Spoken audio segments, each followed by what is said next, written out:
नमस्ते दोस्तों।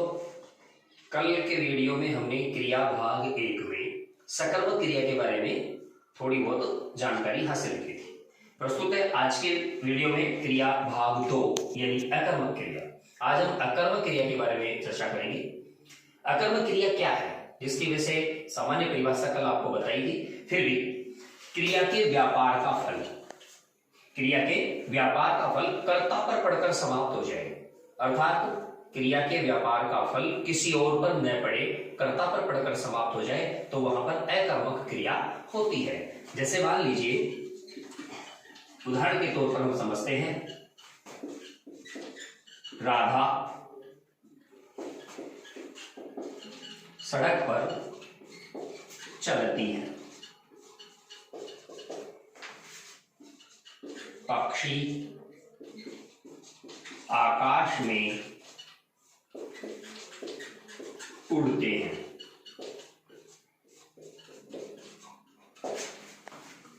राधा सड़क पर चलती है, इसमें क्रिया चलना, ये इसकी क्रिया। अब क्रिया का कर्ता हो गया राधा, राधा चलना क्रिया का कर्ता है। इस चलना क्रिया का प्रभाव केवल और केवल कर्ता पर पड़ रहा है। सड़क इसका आधार है। क्रिया का प्रभाव केवल कर्ता पर पड़ने के कारण यह चलना क्रिया अकर्मक है। ठीक इसी प्रकार पक्षी आकाश में उड़ते हैं, उड़ना क्रिया है और उड़ना क्रिया का कर्ता पक्षी है, तो ये हो गया कर्ता। आकाश इसका क्रिया का आधार है, तो इसका तात्पर्य ये हुआ कि उड़ना क्रिया का प्रभाव कर्ता यानी पक्षी पर पड़कर समाप्त हो गया, अतः यहां पर उड़ना क्रिया भी अकर्मक है। तो क्रिया का प्रभाव, क्रिया के व्यापार का प्रभाव कर्ता पर पड़कर समाप्त हो जाए तो वहां पर अकर्मक क्रिया होती है। अकर्मक क्रिया दो प्रकार की होती है, या हम यूं भी कह सकते हैं कि अकर्मक क्रिया के दो प्रकार होते हैं। अकर्मक क्रिया के दो प्रकार होते हैं।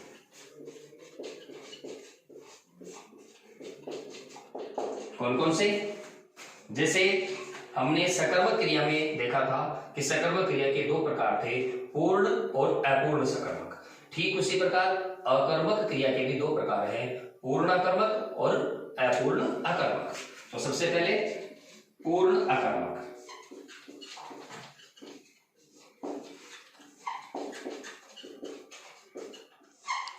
पूर्ण अकर्मक क्रिया जहां पर केवल कर्ता के मुख्य कर्ता से कार्य संपन्न हो जाए और क्रिया का मंतव्य स्पष्ट हो जाए, भाव स्पष्ट हो जाए, वहां पर पूर्ण अकर्मक क्रिया होती है। अगर क्रिया का मंतव्य स्पष्ट करने के लिए कर्ता का पूरक लाना पड़े तो वहां पर अपूर्ण अकर्मक क्रिया होती है। हमने देखा सकर्मक क्रिया में हमने कर्म के पूरक का प्रयोग किया था, जबकि अकर्मक क्रिया में हमें कर्ता के पूरक की आवश्यकता पड़ती है। तो पूर्ण अकर्मक क्रिया कर्ता के पूरक की आवश्यकता, कर्ता के पूरक की आवश्यकता नहीं होती। कर्ता के पूरक की आवश्यकता इसमें नहीं होती है। उदाहरण के तौर पर अगर हम इसको ज्यादा अच्छे से समझना चाहें, जैसे बच्चे खेल रहे हैं, ये एक वाक्य है। इसमें कर्ता हो गए बच्चे, खेलना हो जाती है क्रिया, और ये वाक्य अपना पूर्ण अर्थ देने में सक्षम है। वाक्य का अर्थ निकालने के लिए, क्रिया के भाव को स्पष्ट करने के लिए हमें किसी और वस्तु की आवश्यकता नहीं है। तो इसका मतलब है क्रिया के व्यापार का फल कर्ता पर पड़कर समाप्त हो गया, हमें कर्ता के पूरक की आवश्यकता नहीं पड़ी। तो ये हो गई पूर्ण अकर्मक क्रिया।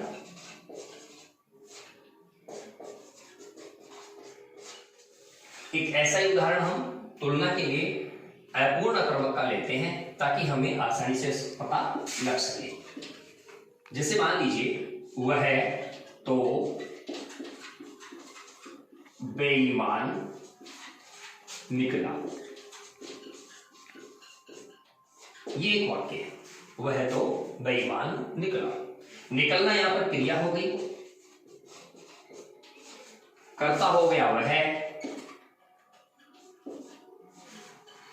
अब इसमें देखिए, अगर हम इस बेईमान शब्द को हटा देते हैं तो वह तो निकला, वह तो निकला, इससे वाक्य का अर्थ स्पष्ट नहीं हो पाता है, क्रिया का भाव स्पष्ट नहीं हो पाता है, वाक्य के अर्थ का जो अधिकार क्षेत्र है वो खंडित हो जाता है।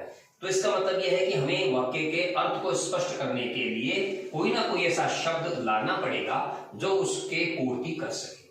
तो हमने यहाँ पर बेईमान शब्द का प्रयोग किया। बेईमान शब्द वास्तव में क्या है? क्या ये कर्ता है या कर्ता के अलावा कोई चीज है? बेईमान है कौन? तो जवाब आएगा बेईमान वह है। वह कौन है? कर्ता है। तो इसका मतलब ये हुआ कि बेईमान शब्द कर्ता का पूरक है। बेईमान शब्द कर्ता का पूरक है। तो दो वाक्य बराबर में हमने देखे, बच्चे खेल रहे हैं, हमें किसी और शब्द की आवश्यकता नहीं पड़ी। एक हमने देखा वह तो बेईमान निकला, हमने बेईमान शब्द को हटाकर देखा तो वाक्य पूरा नहीं हुआ, वह तो निकला पता नहीं क्या। और जब उस क्या का जवाब हमने दिया, वो क्या यानी वो पूरक, किसका पूरक निकला? कर्ता का। जब वाक्य में कर्ता के पूरक की व्यवस्था की जाती है तब वहां पर अपूर्ण अकर्मक क्रिया होती है।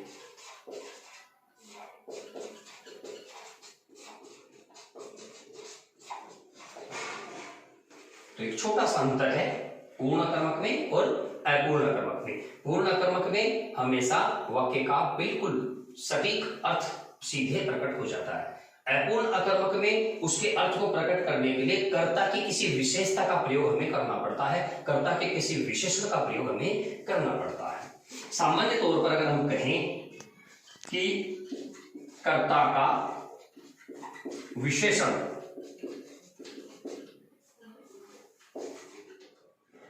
पूरक के रूप में प्रयुक्त होता है।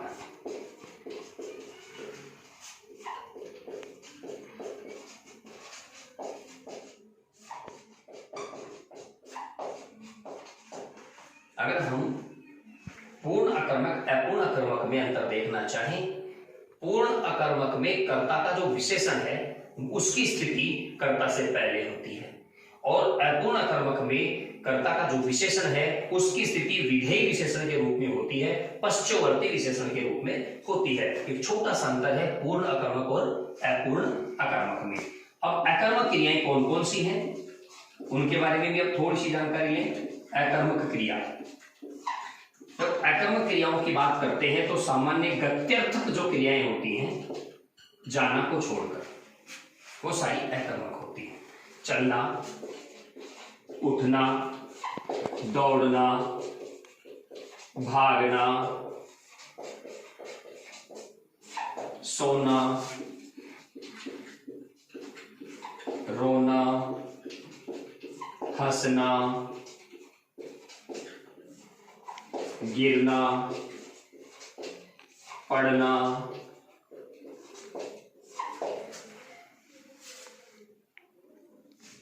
होना, बनना, निकलना। विशेष बात यह है कि जो लास्ट में मैंने 3 क्रियाएं लिखी हैं, ये 3 क्रियाएं अपूर्ण अकर्मक होती हैं और बाकी सारी अकर्मक होती हैं, पूर्ण अकर्मक होती हैं। बनना, निकलना और होना, इन 3 क्रियाओं का प्रयोग अपूर्ण अकर्मक के रूप में किया जाता है। इसका एक उदाहरण और देखते हैं हम।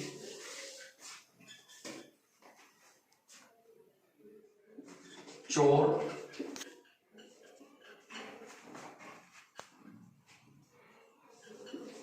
साधु बन गया।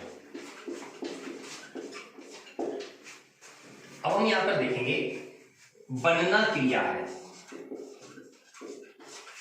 जो ये, ठीक है, करता है चोर।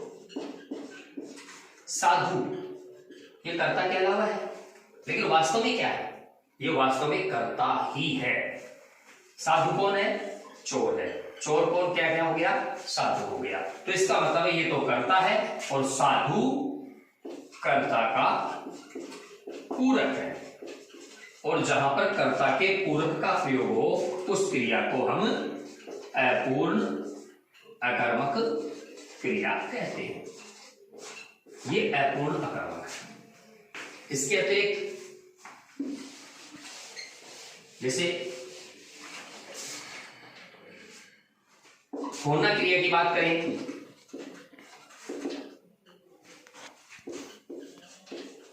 सुधीर एक सुप्रसिद्ध चित्रकार है।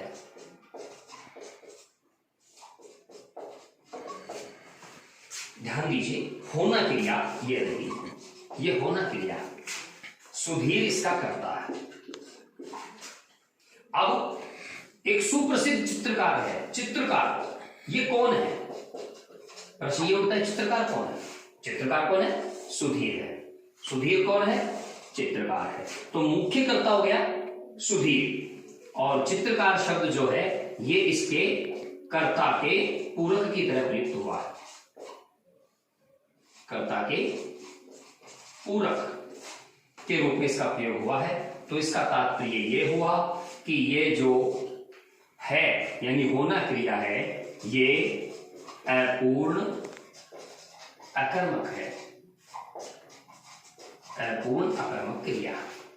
तो इस प्रकार से हम आसानी से पता लगा सकते हैं कि कौन सी क्रिया अपूर्ण है, कौन सी पूर्ण है। पूर्ण अकर्मक में कर्ता अकेला होता है, उसका कोई पूरक नहीं होता है। अपूर्ण अकर्मक में कर्ता के पूरक के रूप में उसकी विशेषण का प्रयोग, उसकी किसी विशेषता का प्रयोग किया जाता है।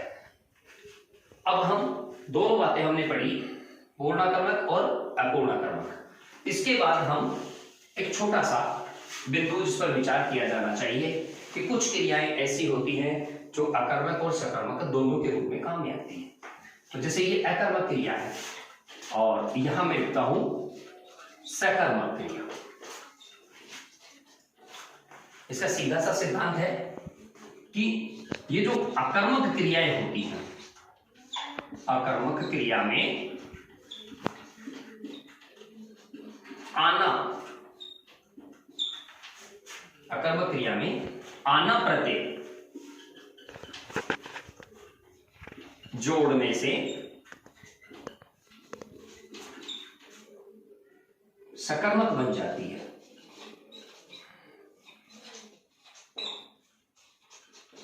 जब हम अकर्मक क्रिया में आना प्रत्यय जोड़ते हैं तो उसको हम सकर्मक में बदल सकते हैं, बना सकते हैं। जैसे मान लीजिए यहां था उठना, हमने क्रिया थोड़ी देर पहले देखी थी, उसमें क्रिया थी अकर्मक उठना।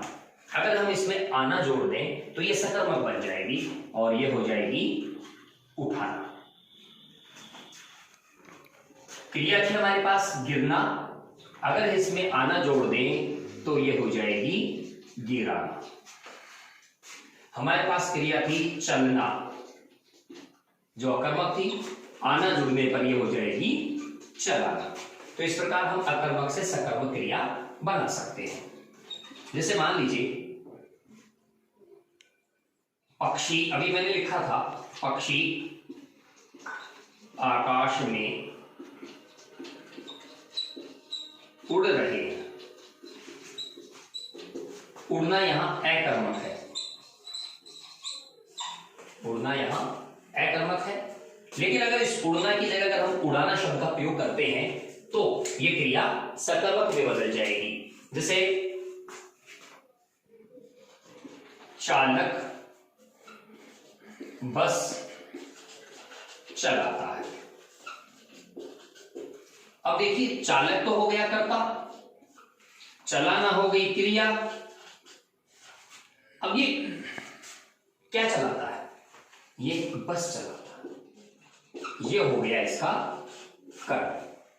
तो जैसे ही चलना से हमने चलाना किया वैसे ही क्रिया अकर्मक से सकर्मक में बदल गई।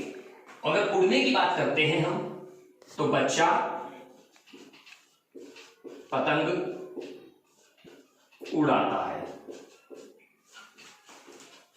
वहां पक्षी उड़ने का काम कर रहे थे, उन्हें कोई उड़ा नहीं रहा था, इसलिए वो अकर्मक थी। लेकिन यहां पर पतंग खुद नहीं उड़ रही है, उसे कोई उड़ा रहा है, तो बच्चा तो हो जाएगा इसका कर्ता, पतंग हो गया इसका कर्म, और उड़ाना क्रिया हो गई सकर्मक।